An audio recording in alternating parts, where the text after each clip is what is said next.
There's a story there, and that's a history. And when it was about 12 degrees, and we were on the end of a 6 miles in on a 12-mile hike, I explained it to my hikers who didn't know that, yes, we had a nuclear power plant in the middle of Piqua, right next to the river. There's also other famous sites, and these will be perhaps more familiar to those of you who are here.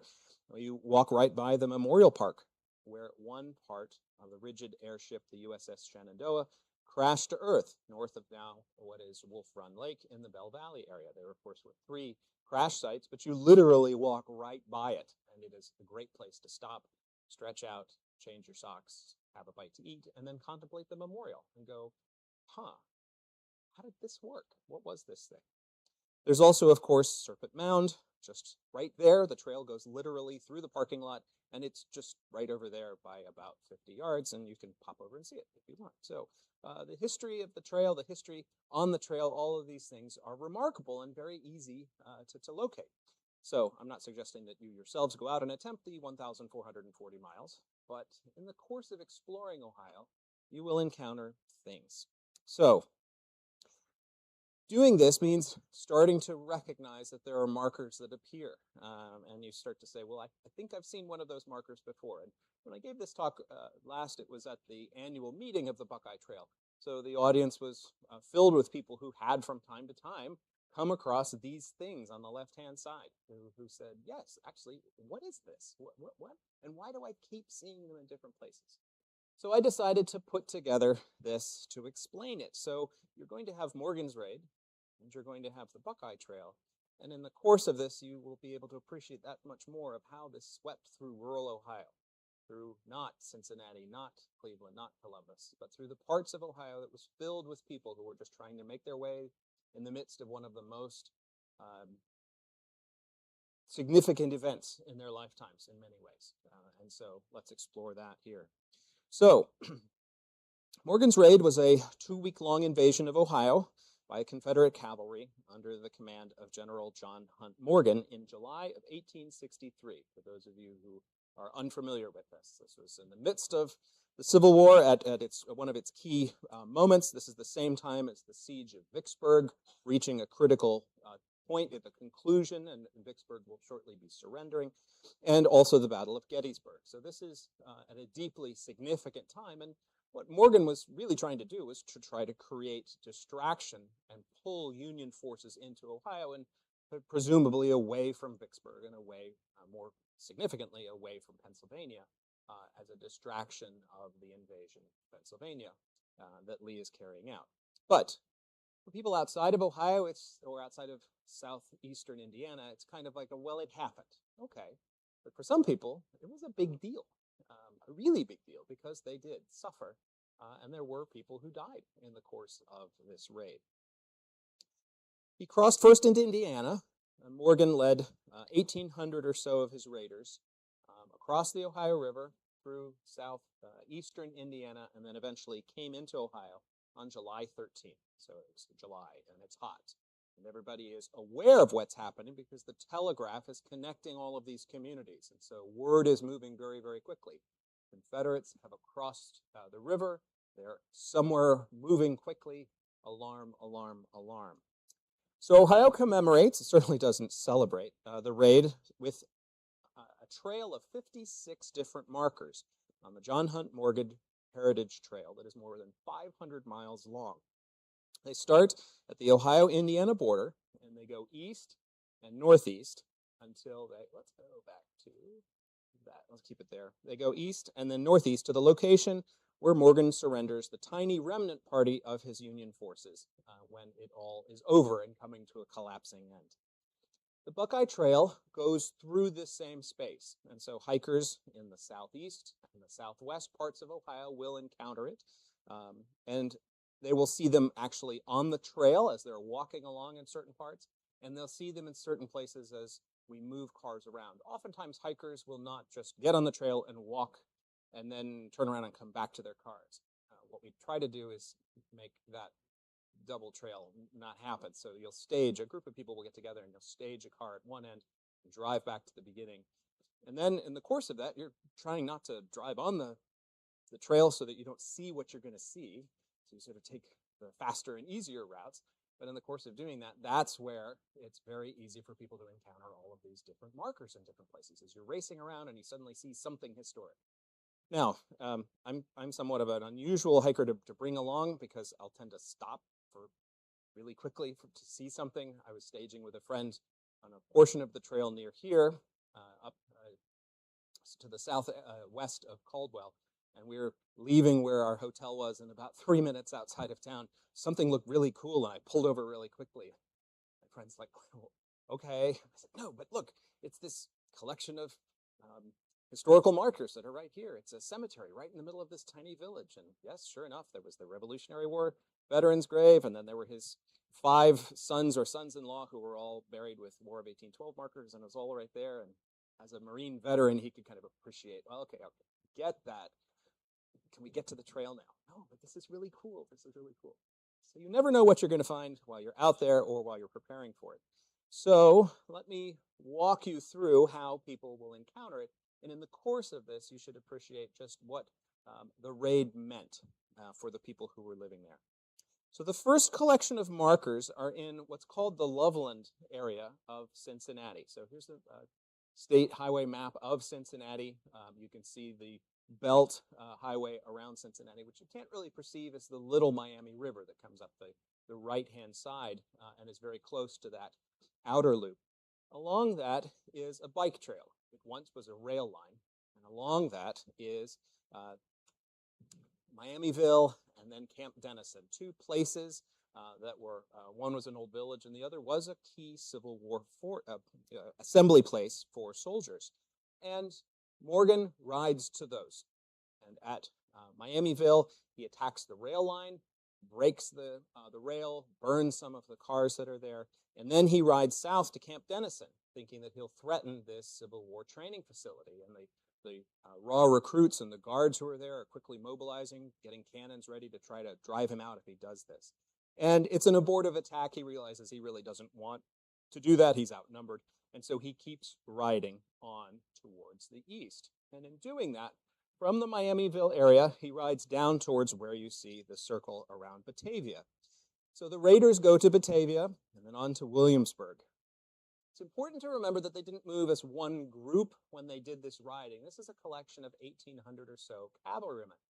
They're scattered out. They're riding in clusters, groups of 30 or 40, and then a space, and 30 or 40, and then a space. And they were separating and converging at prearranged locations. This was because they were needing to scout, they were needing to forage, they were needing to steal new mounts, because after a while a horse becomes tired and they wanted to trade them out for fresh mounts. And they were also looking to cause damage. So they were going to break rail lines and they were going to burn bridges. So think of it not as a single herd of animals moving in one place, but like a cloud that sweeps through an area. And through that cloud, you're also going to find frightened civilians, spreading word quickly ahead of the raid, and all nervous men trying to figure out, do I gather with my neighbors to try to stop them? Do we try to drop trees on the road?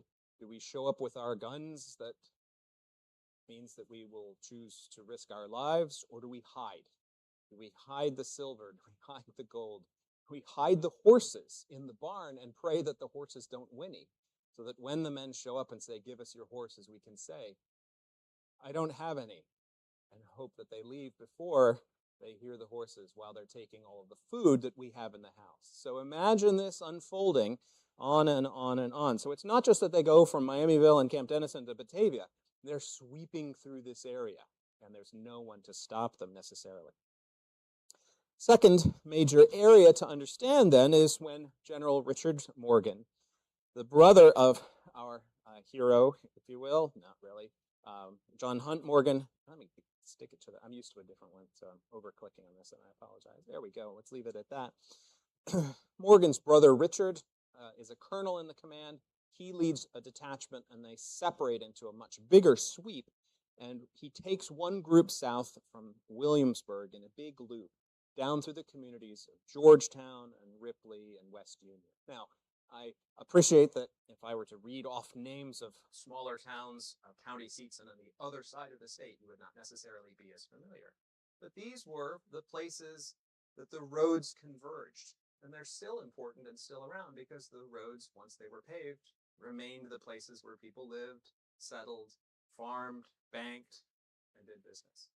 And so these communities were the natural attractors that pulled Morgan's men, Richard in his sweep to the south, and the bulk of them as they moved across from left to right here, swooping, circling, a swarm of locusts, if you will, gathering this stuff up.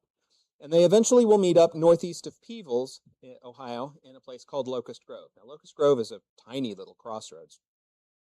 But as they gathered together, they were able to bring the horses that they had captured and bring the food that they had captured, bring any conveyances like wagons that they might have grabbed along the way. And we can just simply envision as these rolling hills unfold in front of our view as we're perhaps walking the trail or we're visiting a park in that space, that in the creek valleys and the rolling hills, you would have heard this thundering sound of briskly trotting horses scattered over a wide area. So not one cluster, but many clusters of these galloping or trotting horses. And in the distance, you would see also, much farther away, the dust that was rising from the pursuing Union cavalry. So it would have unfolded. It would have been hard to perceive immediately, but the more that you thought about it, you would be able to realize what you were seeing. You would see also the dark smoke from the fires that Morgan's men had set as they burned bridges and they burned buildings along the way. And you might see a single galloping horse going one way or another as a family sent word to another family or a cousin rode to another cousin. Prepare, get ready, get out. Something bad is coming this way. So a lot of confusion and fear and uncertainty. So I said that this begins in the middle of July. By July 15, the forces converge at a place called Locust Grove in Pike County. Now, this is not on the Buckeye Trail itself, but this is an important crossroads. There's not a lot that's there. I've been to many parts of Ohio. This is a tiny little place. There's nothing there. There's a gas station. I think there's Hunt's Pizza at the gas station. There's a volunteer fire department, and there's a whole bunch of markers. So it's not fair to those who live there, but at the same time, there's not much there. Now, it once was on Zane's Trace, the early road that went through Ohio, so it had been a key place along the way. For the Buckeye Trail, though, it's actually a point that many people will go through as they stage for it. Serpent Mound is 4 miles away from Locust Grove. Southwest is Peebles, just 3.5 miles. Sinking Spring is 6 miles away, and the trail goes through all these places. So it's a junction, and the hikers of the Buckeye Trail will go through this junction at some point, this way or that way or this way, and they'll see these markers, and most of them go, markers.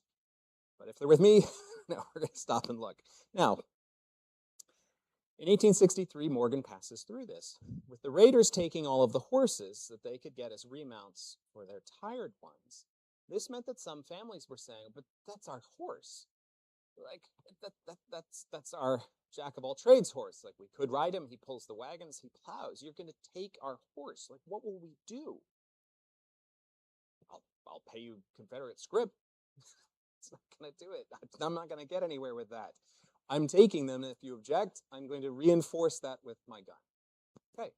So there was one man there who thought that he would try to make a deal to get his horses back, and he offered to guide Morgan to Jackson, east of the Scioto River. Morgan accepted. Sure, going to be my guide? I'd be happy to. You want me to give me your horses back when we get to Jackson? Sure, I'll give you your horses back when we get to Jackson. So Edward L. Hughes of Locust Grove then joined the raiders as they went on past Waverly, and they crossed the river, and they entered Piketon. Hughes then let the excitement get to his head, and in Piketon, he introduced himself to the locals as not just simply a guy from the other side of the river who wanted to get his horses back, but he introduced himself as an aide-de-camp to Colonel Morgan. Okay, by Jackson, he's drunk, boasting of his position. That's a bad place to put yourself, not because Jackson's a bad place to put yourself. Drunk, in league with guys who were stealing horses and doing other things. Bad thing. Morgan and his men had gotten tired of Hughes, and so when Morgan passes out, when Hughes passes out, they left him there. They slipped away and abandoned the sleeping Hughes, and he awakes to the raw anger of the citizens of Jackson, who had the town looted, and the pro-Union newspaper burned to the ground. And then the Union forces show up, and as my dad, who grew up in Wellston, said, and then in Jackson, the Union forces, or somebody, burned the pro-Confederacy, or not exactly friendly to Lincoln, newspaper down as well. So both newspapers are gone as a result of the raid.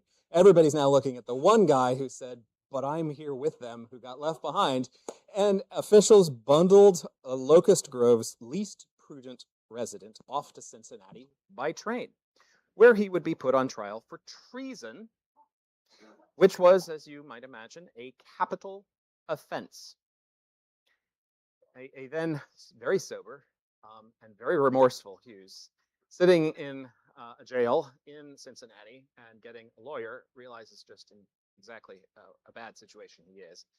He would not be tried, he would not be convicted, he would not be executed, and he had to live out his shame and ignominy of what he had done amidst the remembrance of his neighbors. And I bring this story up both as an anecdote for how little tiny places have little tiny things that it's easy to overlook, but this gets worse because among the residents of Locust Grove, population very small, was one of the participants in the Andrews Raid. For those of you who are familiar with Civil War history, this was a collection of volunteers from Ohio who went into Georgia, stole a train, and tried to bring it back. You may have heard about it. There was once a Disney movie.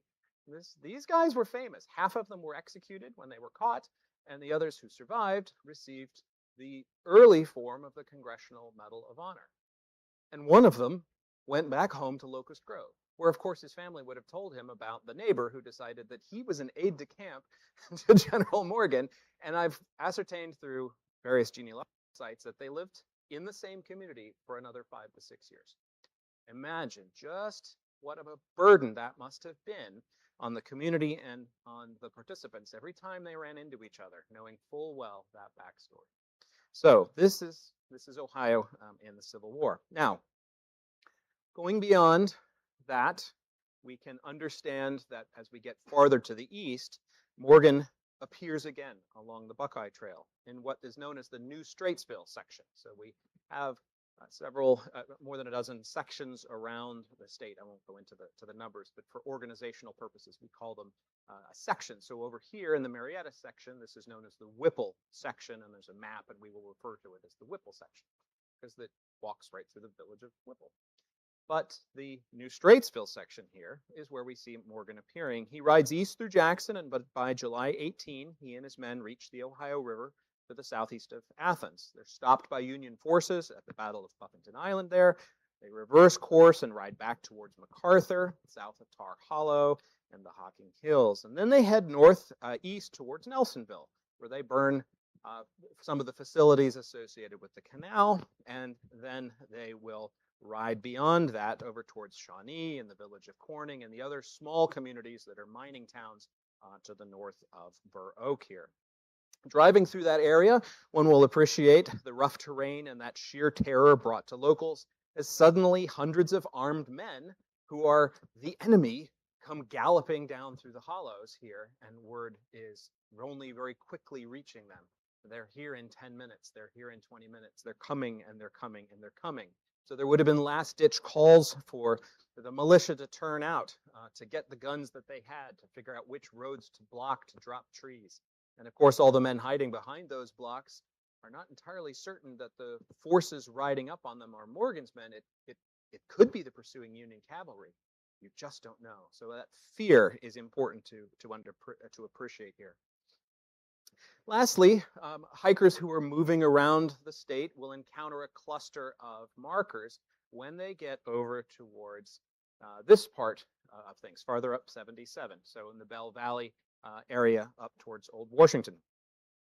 The raid continues up out of the Burr Oak area, and today the trail moves through Senecaville, and as people hike along that portion of the Muskingum Lakes where the Buckeye Trail goes, they'll go to Senecaville and move into position to park a car at one trailhead or another around Seneca Lake. Morgan's cavalrymen came right through here.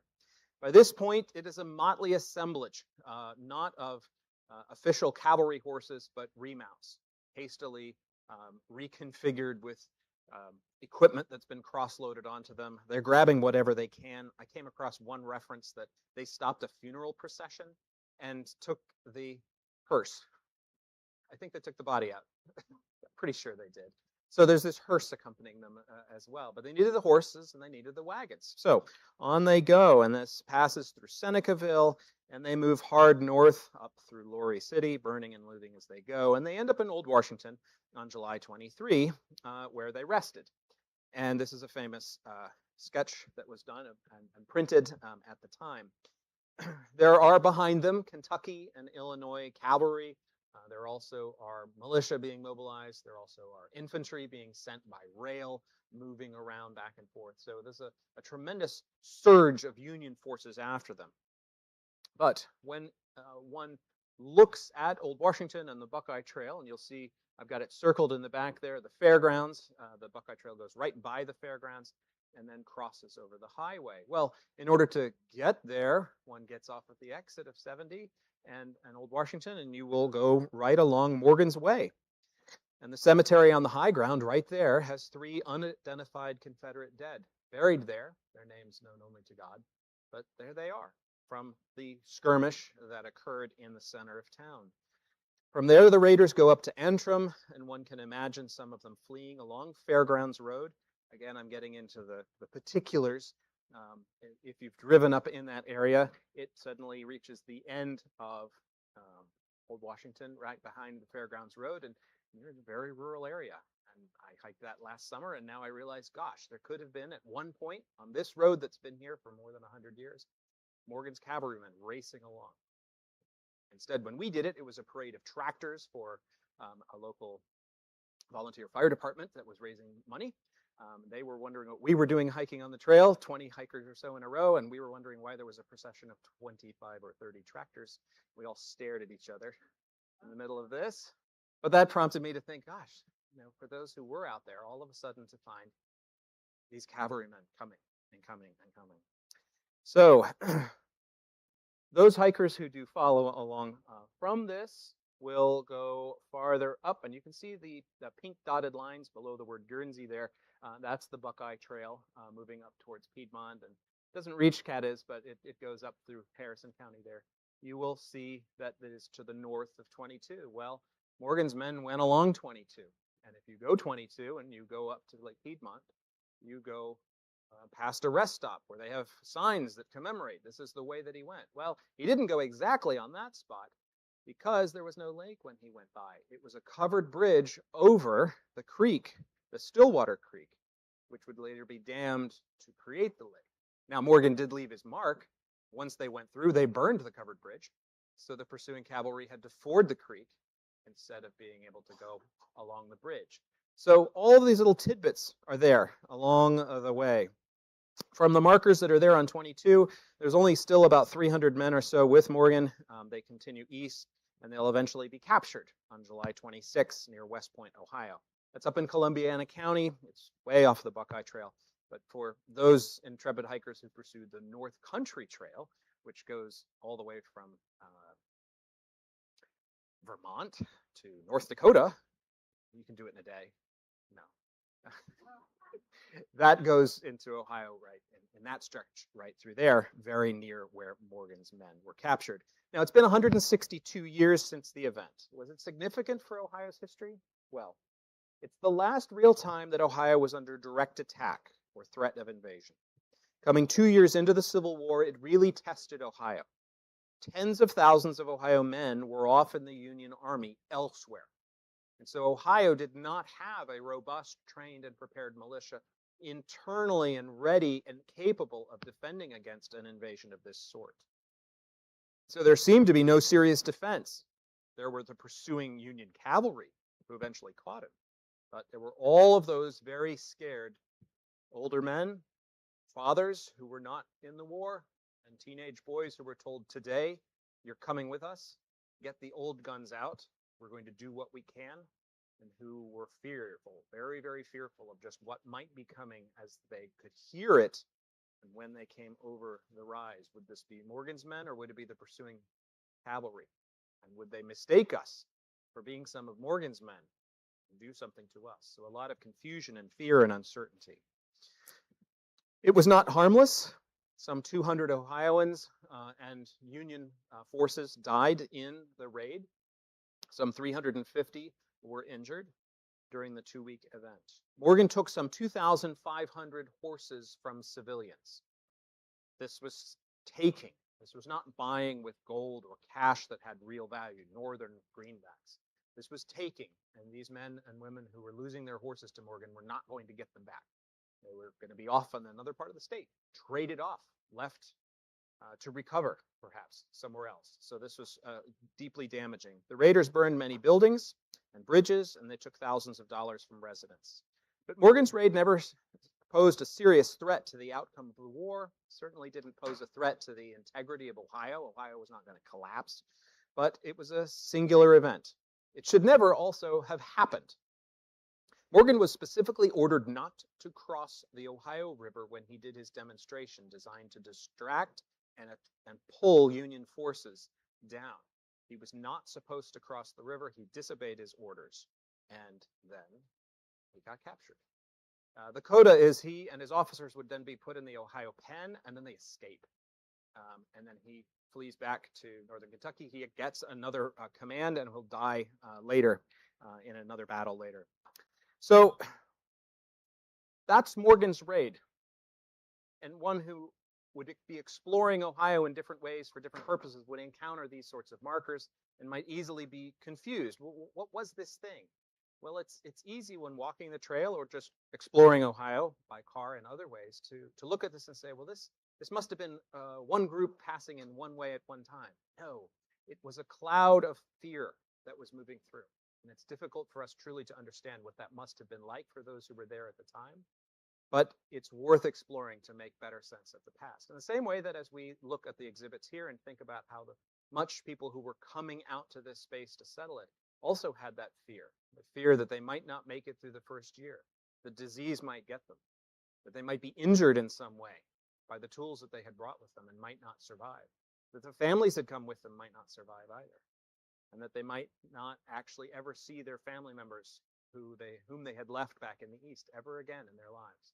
So fear and worry, important things to appreciate about the past. Emotion is difficult to make sense of, but we can try to run the thought experiment in our heads. So, are there other things that might be in the garland that is the Buckeye Trail? Certainly.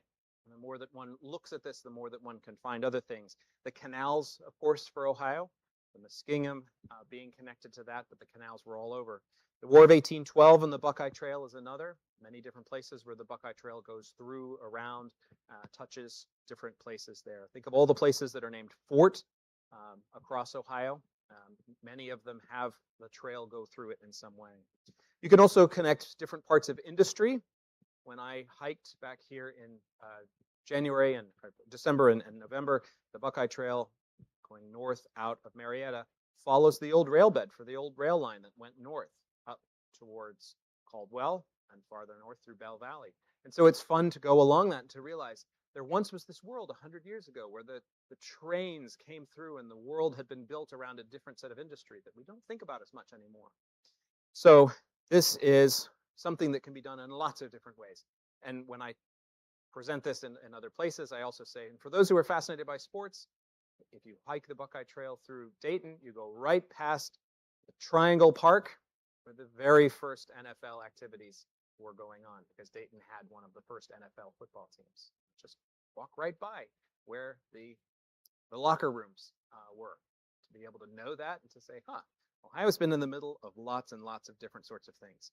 So I encourage you, for those of you who are interested in hiking, to explore and know about this trail, to think also about the history that one might encounter. As you're driving around in different places, stop and look at that monument and think, is this part of something bigger? And what is that bigger thing that I can think about?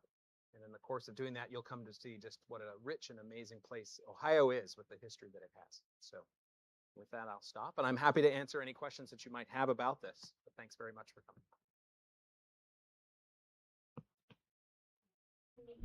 Morgan Cotton. Is that near Columbus? Columbiana County.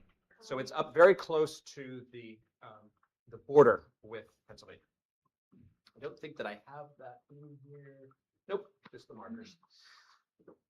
But it's way up in this area. West Point, Ohio. I was thinking I've been, or maybe I have Morgan mixed up with someone else. It was near Columbus, and it was like a little log cabin where they stayed, and it's now like a little gift shop and restaurant. I think I had lunch in there. Am I making that up? Not with Morgan. It's Not- what is possible though, and if you don't, I mean, if one gets really interested in this, there is one of the finer military history collections in the United States is located in Canal, Winchester, just to the south of Columbus. Okay, well, Mott's Military Museum. And Mott, Mr. Mott, has such a level of material that he has been given things by people who say, I like what you already have. By way of extension, he happens to have a 9/11 fire truck, for example, that New York gave him. He has Colonel Paul Tibbets's stuff because Tibbets wanted to give it to him and not the Air Force Museum, right? But among the things that he has, just on the wall, is the jail door to Morgan's cell. When they were tearing the penitentiary down, he went up there and he's like, "Can I have that one?" So he has it in a little sign. This was Morgan's cell door. So tell me again where this museum is. Mott's Military Museum, Mott.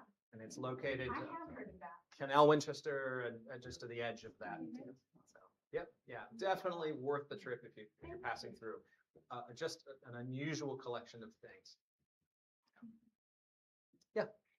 In Old Washington, there is a fairly new wayside marker for Morgan's Raid. It's very easy to find at the intersection of Route 40 and 265, Okay. 285.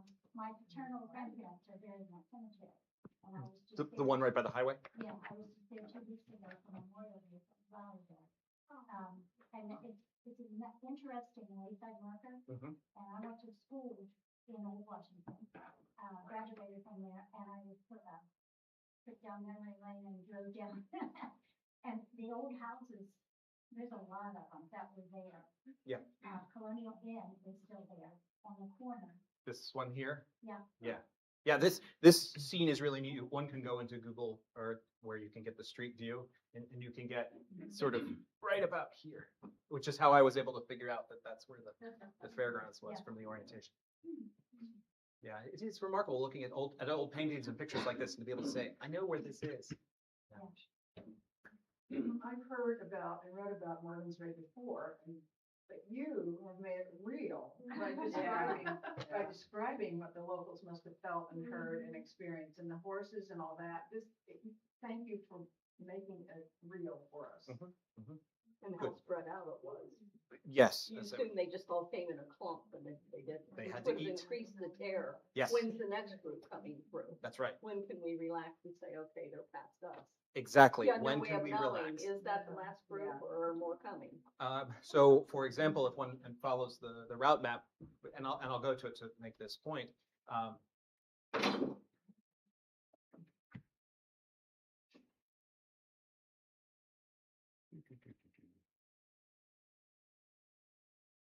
Out and back, right?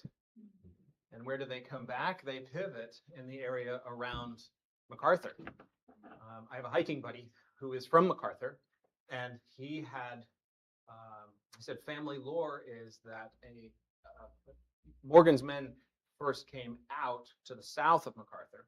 They didn't come properly through MacArthur on the way east.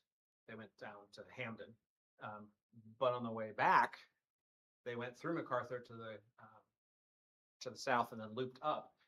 I'm getting into the weeds and the specifics. The reason that I mention this is that he shared the family knew that they had come and camped on the farm. And then about 10 or 15 years later, there was a traveling salesman who was making his way through, and he went to the house and said, I'm going to sell what I'm going to sell. But by the way, I've been here before. I was with Morgan's men, and I'll show you where we camped. And so he did. He showed them out. He was able to describe it. Said we bivouacked down in this area on here. And so Richard shared that with me, and I thought, well, that's a family story right there. But for all of us who are living in that space, how frightening, 2 days later, wait, Yeah. they're back. They're camping. What do we do?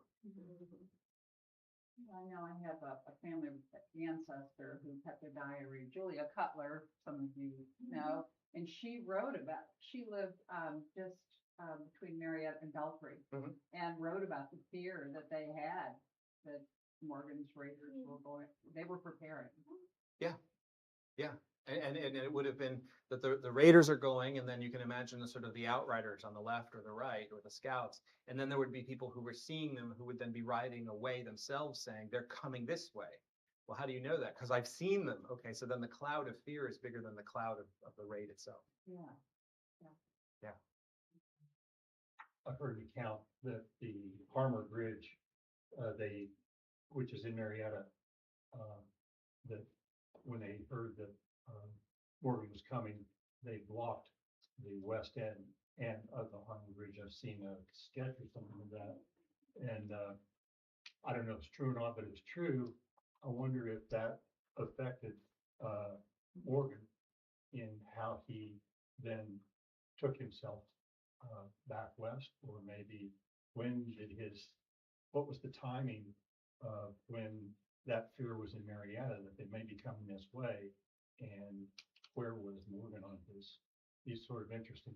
Yeah, these are the important questions to ask, and they're the right sort of historical ones. Because on the one hand, does Morgan intend to go to Marietta? Maybe or maybe not.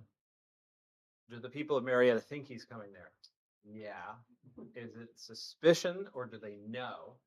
And then if they know, are they going to block? Well, they're going to block, but they don't want to do anything permanent, right? Let's drop the bridge. Yeah. How about we don't, right?